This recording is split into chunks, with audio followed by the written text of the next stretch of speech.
بسم اللہ الرحمن الرحیم۔ السلام علیکم۔ ایران اور امریکہ کے درمیان اسلام آباد میں ہونے والے مذاکرات کا یہ دور صرف ایک سفارتی ملاقات نہیں تھا، بلکہ یہ ایک برداشت کا امتحان تھا۔ ترجمان ایرانی وزارت خارجہ کے مطابق یہ ایک سال کے دوران ہونے والا طویل ترین دور تھا، جو مسلسل 24 سے 25 گھنٹے تک جاری رہا۔ سفارتی تاریخ میں ایسی طویل نشستیں تب ہوتی ہیں جب دونوں فریقین اس بات پر متفق ہوں کہ وہ بغیر کسی فیصلے کے میز سے نہیں اٹھیں گے۔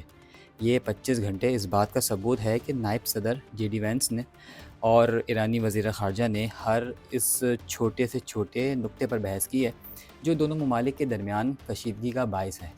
اتنی طویل بات چیت ظاہر کرتی ہے کہ فریقین اب ایک دوسرے کو صرف دھمکیاں دینے کے بجائے ایک دوسرے کی شرائط کو سننے اور سمجھنے کے مرحلے میں داخل ہو چکے ہیں۔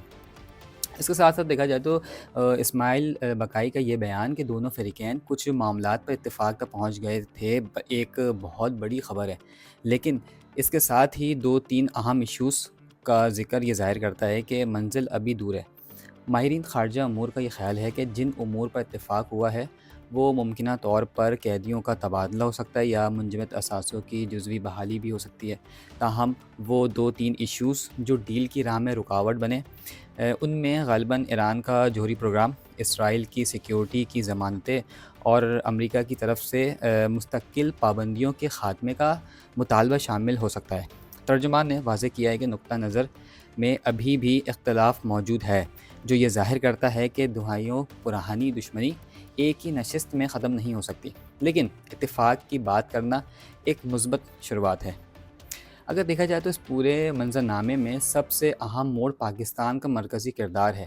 ایرانی ترجمان کا خاص طور پر حکومت پاکستان، وزیر اعظم شہباز شریف اور پاکستانی عوام کا شکریہ ادا کرنا محض ایک رسمی جملہ نہیں تھا، بلکہ یہ ایک اسٹریٹجک ایکنالجمنٹ ہے۔ پاکستان نے ایک ایسے وقت میں ان دونوں بڑے دشمنوں کو ایک چھت تلے جمع کیا جب مشرق وسطیٰ جنگ کی آگ میں جل رہا تھا۔ یہ پاکستان کی خارجہ پالیسی کی ایک بڑی فتح ہے کہ اس نے خود کو ایک غیر جانبدار اور طاقتور ثالث کے طور پر منوایا ہے۔ اسماعیل بقائی کا یہ کہنا ہے کہ ایران خطے میں پاکستان اور دیگر دوستوں کے ساتھ رابطے میں رہے گا، یہ پیغام دیتا ہے کہ تہران اب پاکستان کے ذریعے ہی واشنگٹن تک اپنی بات پہنچانے کو ترجیح دے رہا ہے۔ اسماعیل بقائی نے ایک بہت اہم بات کہی ہے: سفارتکاری کبھی ختم نہیں ہوتی، اور کسی کو یہ توقع نہیں ہونی چاہیے تھی کہ ایک ہی نشست میں سب کچھ حل ہو جائے گا۔ یہ جملہ ان تمام افواہوں کو دم توڑ دیتا ہے کہ مذاکرات ناکام ہو گئے ہیں۔ حقیقت میں ان مذاکرات نے ایک ایسا فریم ورک تیار کر دیا ہے جس پر اب آنے والے ہفتے میں مزید کام ہوگا۔ امریکہ نے اپنی شرائط رکھ دیں اور ایران نے اپنا موقف واضح کر دیا۔ اگرچہ فی الحال دستخط نہیں ہوئے، لیکن 25 گھنٹے کی اس نشست نے ایک ممکنہ بڑی جنگ کے خطرے کو فی الحال ٹال دیا ہے۔ اب دنیا کی نظریں اسلام آباد کے اگلے دور پر لگی ہیں، جہاں شاید وہ 2-3 اہم ایشوز بھی حل ہو جائیں جو اس بار ڈیل کی راہ میں رکاوٹ بنے ہوں۔